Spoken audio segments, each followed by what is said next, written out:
Así que vamos a compartir una palabra que hace unos meses que yo vengo meditando en esto y bueno, se dio la oportunidad, gracias a Dios. Y quisiera que compartamos, que abramos nuestras Biblias en el libro de Nehemías.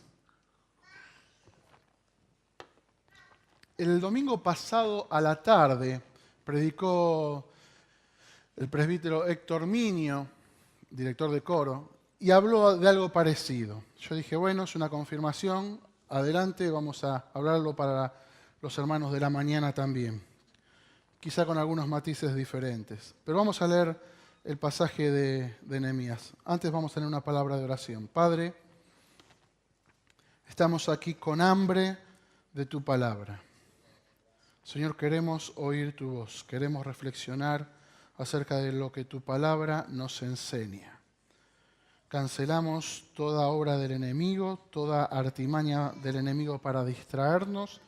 Abrimos nuestros ojos espirituales, abrimos nuestros oídos espirituales y queremos oír tu voz. Esa palabra que nos anima, que nos alienta, que nos bendice y que nos edifica. En el nombre de Jesús. Amén. Amén. Nehemías capítulo 1, vamos a leer del 1 al 11. Dice, palabras de Nehemías, hijo de Acalías.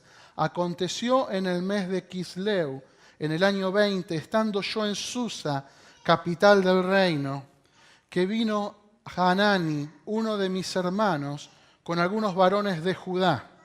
Y les pregunté por los judíos que habían escapado, que habían quedado de la cautividad y por Jerusalén. El imperio persa había asolado Jerusalén, había tomado esa ciudad y había llevado cautivos a Susa muchos de los más nobles, los más inteligentes, los más finas personas, se las llevaron cautivas. Y cuando fueron a Susa, Nehemías preguntó, ¿qué pasa con los judíos? Y le contestaron, el remanente, los que quedaron de la cautividad allí en la provincia, están en gran mal y afrenta, y el muro de Jerusalén derribado y sus puertas quemadas a fuego.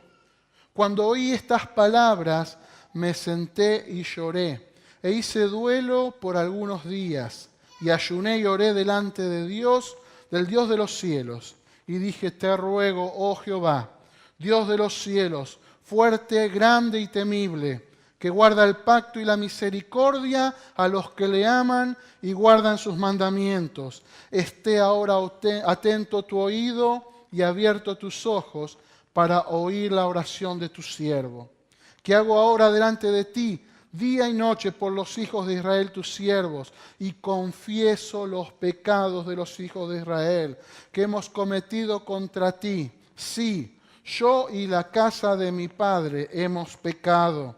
En extremo nos hemos corrompido contra ti y no hemos guardado los mandamientos, estatutos y preceptos que diste a Moisés, tu siervo.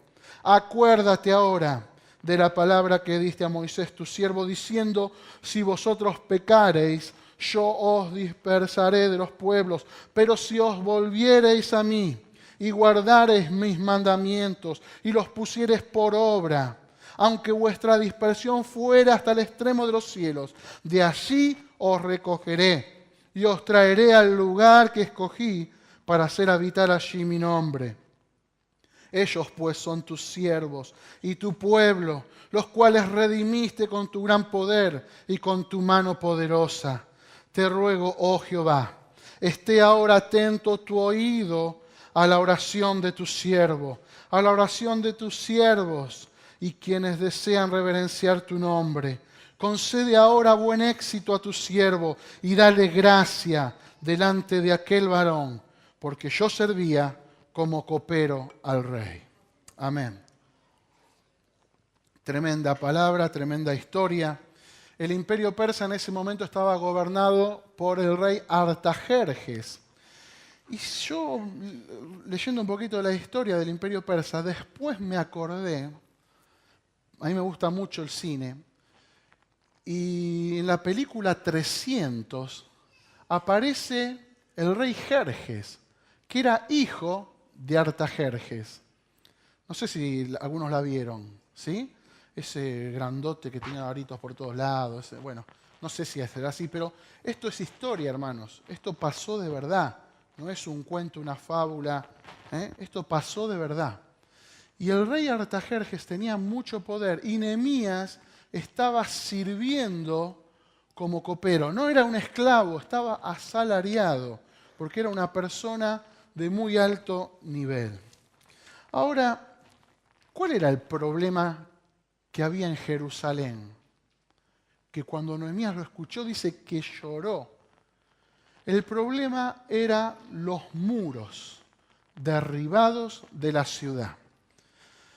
Y a modo de introducción, yo quiero que veamos un poquitito el tema este. La palabra de Dios habla muchísimo de muros, habla mucho de muros. Y los muros tienen distintas implicancias o aplicaciones. En primer lugar, los muros son mencionados a veces como obstáculos que debemos saltar, que debemos pasar. Y hay obstáculos, hay muros que nos separan de Dios, que nos dejan fuera de su consejo, fuera de su dirección y fuera de su protección. Como por ejemplo el pecado, iniquidad, desobediencia, rebelión, indiferencia, terquedad y algunas debilidades. Muchas de esas son pecados, ¿sí? Estos muros, pensando y reflexionando, porque muchas veces las cosas físicas son símbolos de las cosas espirituales. Entonces, ¿qué cosas, muros nos separan de Dios? Muros, a ver, físicos, y me acordé del muro de Berlín. Mi cuñado fue al Mundial de Alemania en el 2006, ¿fue? 2010. Y le digo, ¿fuiste al muro? Sí, son unas piedras ahí, qué sé yo. ¿No? Él quería ver fútbol, no quería ver los muros, pero estuvo el muro de Berlín durante décadas separando una ciudad de otra. Separación. Ustedes habrán visto en las noticias en esta última semana el muro que se está levantando acá en la autopista Ilia. ¿Qué quiere producir ese muro? Un muro, una separación. Para bien o para mal, es otro tema. Separa. Y generalmente los que están de un muro, del lado de un muro, piensan distinto a los que quedan del otro lado del muro. Porque hay separación. Y hay fortalezas que a veces se levantan generadas por estos muros, fortalezas espirituales. Ustedes han escuchado países que son casi impenetrables por la palabra de Dios, ciudades cerradas donde predicar el Evangelio es muy difícil. Hay fortalezas de iniquidad, como dijimos. ¿Qué es iniquidad? Iniquidad son los pecados de los padres que se pasan a los hijos y de los hijos que se pasan a los hijos. Y por generaciones son pecados que se van transfiriendo. Ustedes han escuchado padres golpeadores, hijos golpeadores, padres borrachos, hijos borrachos. Eso no está en los genes, hermano. Eso está en la iniquidad, en el pecado que se transfiere de generación a generación. Esos son muros que a veces se levantan. Hay fortalezas sociales también, injusticia social, racismo, pobreza. Son muros que se levantan y esos muros hacen que las personas de esos lugares piensen que Dios no se preocupa por su situación. Entonces rechazan de plano el Evangelio y a Dios. ¿Me van siguiendo?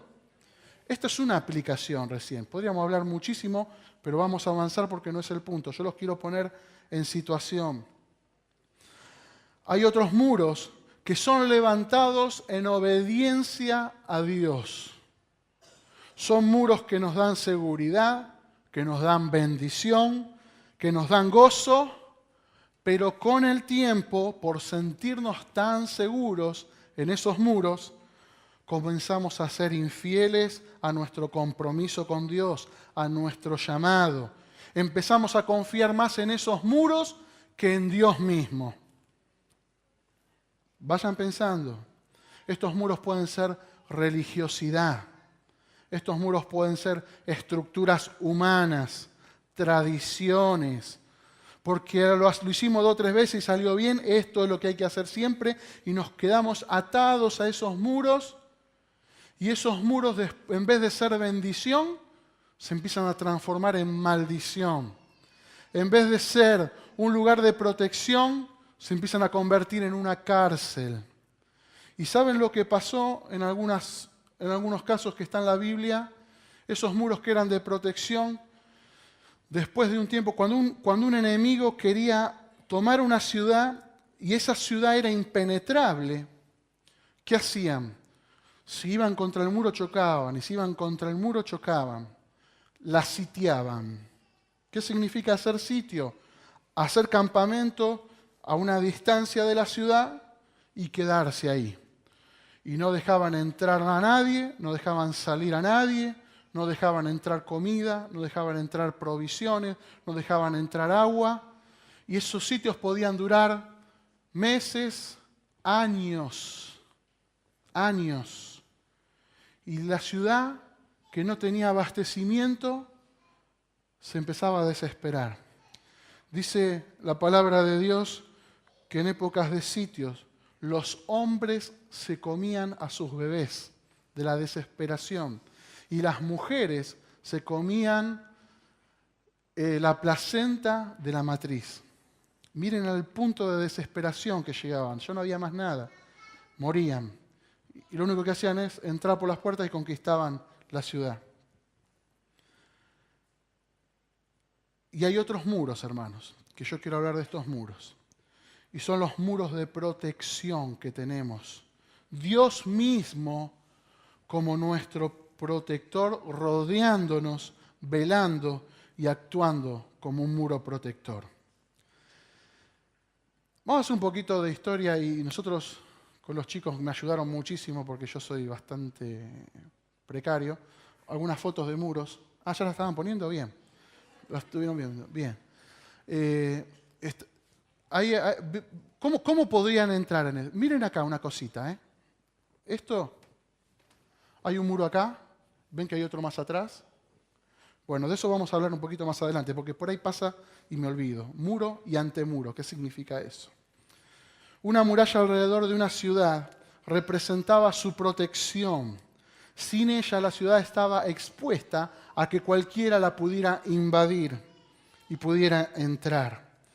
El muro y el antemuro es un muro adelante y otro muro atrás, bastante cerca, pero en el medio, muchas veces se usaba ese espacio como vivienda. Lo techaban y mucha gente que no tenía vivienda dentro de la ciudad podía vivir ahí. Y también se usaba para uso comercial, para transacciones comerciales, para compra y venta. Se usaba eso. Tenía también otra utilización. Y también hay torres. En las torres se ponían los vigías, los guardas, se ponían también los arqueros. Y también en la muralla se ponía gente que cuando los otros querían invadir tiraban piedras y un montón de cosas más. Siempre tiene un sinónimo de protección. Una ciudad sin muros o con sus muros caídos es una ciudad expuesta y desolada, fácil de tomar y fácil de saquear. En una ciudad amurallada la gente entraba y salía por las puertas. Había puertas. No eran escaladores profesionales los que vivían en la ciudad. Había puertas, muy pocas, pero en esas puertas había siempre vigías, vigilantes, guardia. Y preguntaban el que entraba y no era de la ciudad, ¿para qué entraba? ¿Cuánto iba a tardar? Es como una visa hoy, ¿no? Cuando vas a entrar ¿para qué venís? ¿Cuánto tiempo vas a estar? ¿Qué vas a hacer? ¿Vas a vender? ¿Qué vas a vender? Déjame ver. ¿Sí? Era un control estricto. Y por las noches las puertas se cerraban y la población podía dormir en paz. Hay un sentido espiritual en todo esto. Y yo quiero que vayamos al libro de Job, capítulo 1, del 8 al 10. Versículo 8. Y el Señor dijo a Satanás: ¿te has fijado en mi siervo Job? Porque no hay como él sobre la tierra, hombre intachable y recto, temeroso de Dios y apartado del mal. ¿De cuántos de nosotros Dios podría decir esto? Miren qué orgulloso que se sentía Dios de Job, como cualquier padre orgulloso de un hijo que viene con una buena nota, que es abanderado, lo que sea. Viste mi hijo, viste, mirá el boletín. Algunos le sacan fotos, lo ponen en el Facebook, otros le sacan la foto con la banderita así. Orgullo, orgullo sentía Dios, hasta al diablo le fue a decir, viste, ¿te has fijado en mi siervo? No hay ninguno como él sobre la tierra. Hombre intachable y recto, temeroso de Dios y apartado del mal. Y el diablo le dice en el versículo 9, ¿acaso teme Job a Dios de balde? ¿Lo teme porque sí? No, le dice en el versículo 10, ¿no has hecho tú una valla, un muro, un cerco alrededor de él, de su casa y de todo lo que tiene por todos lados? Esta es la protección, hermanos, que nosotros tenemos de Dios. Si andamos derechito, vamos a hablar de eso. Esta es la protección que nosotros tenemos de Dios. Hermanos, el diablo nos quiere matar, el diablo nos quiere destruir. Si nosotros estamos acá hoy es porque hay un muro alrededor de nosotros. Hay un muro, hay protección, hay cuidado, hay resguardo. Si no, no estaríamos acá en este lugar, se los aseguro. El concepto de muro y el concepto de protección viene más antiguo en la Biblia y está medio escondido en el jardín del Edén. En Génesis capítulo 2, versículo 15, dice la palabra, tomó Dios al hombre y lo puso en el huerto de Edén para que lo labrara y lo guardase. ¿Vamos de vuelta? Génesis, primer libro de la Biblia. Tomó Dios al hombre y lo puso en el huerto del Edén para que lo labrara y lo guardase. Labrara, la palabra hebrea que se usa para labrar es abad, que significa trabajar la tierra. Y para que lo guardase o para que lo cuidase, y la palabra hebrea que se usa para esta palabra es shamar, que significa poner un cerco de espinos alrededor para proteger. O sea que Dios hizo al hombre, hizo toda la creación y lo puso en el huerto y le dijo, Abraham, trabajá la tierra y cuidala, protegela, hace un cerco de espinos. Adán trabajó la tierra, pero no la cuidó. Si él hubiese hecho el cerco de espinos, quizá la serpiente no hubiese podido entrar. Fue obediente a medias. Solamente la trabajó, pero no la protegió. Ahora yo quisiera que reflexionemos y voy a ser bien breve. Hablando con Carlitos el domingo pasado le decía, el que habla 15 minutos dice menos de lo que sabe. El que habla 30 minutos dice justo lo que sabe. El que habla 45 minutos dice más de lo que sabe. Y el que habla más de una hora no sabe ni lo que dice. Entonces voy a tratar de ser bien breve, pero por favor, quiero que estén bien atentos porque nos vamos a introducir ahora en la parte espiritual y en la aplicación. ¿Qué significan los muros en nuestra vida? Hay muros, hermanos, que todos tenemos en nuestra vida. Nuestra economía es un muro, nuestra profesión es un muro, nuestros estudios es un muro, nuestra familia es un muro, nuestro ministerio es un muro. Y nosotros debemos edificarlos constantemente y una vez que están edificados, mantenerlos edificados. Cualquiera que tiene casa acá o un departamento, lo que sea, saben que tienen que hacer periódicamente mantenimiento. Se empiezan a hacer rajaduras, hay que pintar, hay que sacar humedad, ¿sí? todo tiende al desorden. Yo no tengo que hacer nada para que mi casa se desordene. Tengo que hacer cosas para que mi casa esté ordenada. Limpiar, barrer, acomodar, la ropa sucia en el tacho. Todos tenemos que hacer cosas. Y debemos edificar cada día, porque son muros importantes. Y si hay brechas o rajaduras en esos muros, a ver, muros rajados, ahí están, miren. Se filtra el enemigo. Se filtra el enemigo. Podés tener un muro rajado y no sirve. Y el enemigo, hermanos, es muy astuto. Se filtra, se filtra. Nosotros no tenemos que hacer nada para que el enemigo se filtra solo. El enemigo no pide permiso, hermanos. El mundo no pide permiso para entrar a tu casa.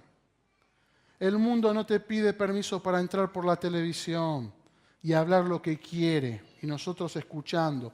El mundo no te pide permiso para entrar por internet, para entrar por un mensajito en el teléfono. Se filtra, se filtra. Nosotros tenemos que estar atentos. Había centinelas en los muros. Esos centinelas eran gente que tenía que estar alerta para dar aviso. El enemigo tratará de entrar por esas rajaduras ejerciendo presión. Tenemos, hermanos, muros que han sido derrumbados. ¿Cuáles son esos muros? Muchas veces lo que nosotros creemos, nuestras bases doctrinales, a veces son rebajadas con agua y reemplazados por humanismo. Y a veces en vez de querer agradar a Dios, damos mensajes o hablamos cosas para agradar al que nos escucha. Probablemente no haya aplausos, no me importa, yo no vine a buscar un aplauso, pero quiero que reflexionemos juntos de que hay cosas que a veces se nos escapan y hay cosas que no tenemos en cuenta. Y muy poco se habla de pecado. Como que la palabra pecado suena un poco violenta y agresiva. Y entonces hablamos de fallas, hablamos de debilidades. Y cuando nos preguntan, y bueno, esto es, fíjate, y qué sé yo, y no hablamos de lo que la palabra de Dios nos habla, pecado. Hay otros muros que han sido derribados o rajados, que es nuestra oración a Dios en modo de intercesión. Interceder significa ponerse en la brecha. Hay una necesidad de un lado y está Dios viendo esa necesidad.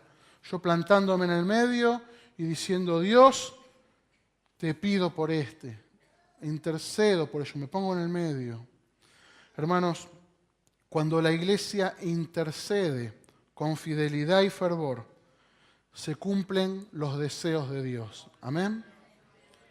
Se frustran los planes de Satanás y se manifiesta plenamente el poder del Espíritu Santo. Dios nos fortalece para entrar y para enfrentar cualquier tentación y nos protege de las fuerzas del mal. ¿Cuántos dicen amén? Amén. Lo voy a leer una vez más. Cuando la iglesia intercede con fidelidad y fervor, se cumplen los deseos de Dios, se frustran los planes de Satanás y se manifiesta plenamente el poder del Espíritu Santo.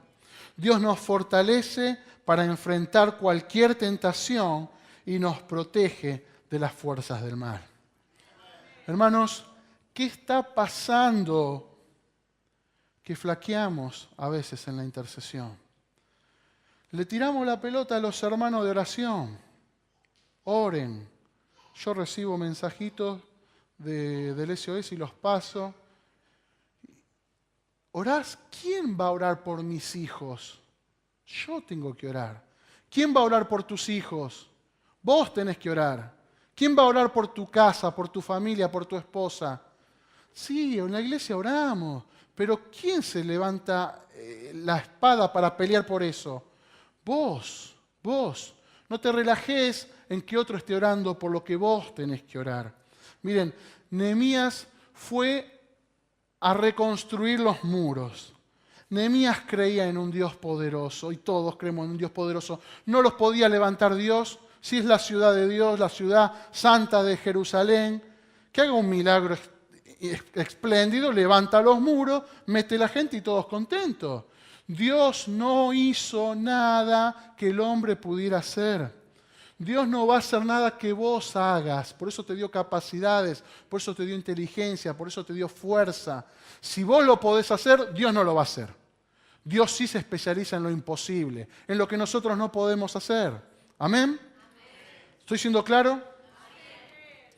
Otro de los muros, hermanos, que se nos han derribado es la adoración en el Espíritu. Adoración en el Espíritu no es simplemente cantar. De esto podría hablar muchísimo, pero quiero ser breve y avanzar. Adoración en el Espíritu es adorar con pasión, es no estar flojo, indiferente, no ser apático, sino es fundirme en el Espíritu y estar concentrados en quién es Dios. Y esa es la adoración que toca el trono, no solamente cantar. Porque para cantar vamos silbando algo por la calle y ya está. Eso no es. ¿Saben que anoche, en un momento me desperté, estuve soñando una cosa muy rara? Soñaba como que yo estaba con los apóstoles y estuve presenciando todo la crucifixión, muerte y resurrección de Jesús. Y cuando, una cosa rara, porque había gente que conocía, pero no importa. En un momento estaba Jesús ahí, apareció resucitado, y yo me daba cuenta que yo lloraba, y lo único que podía decir es, gracias, gracias, gracias, le decía. Y me desperté diciendo gracias.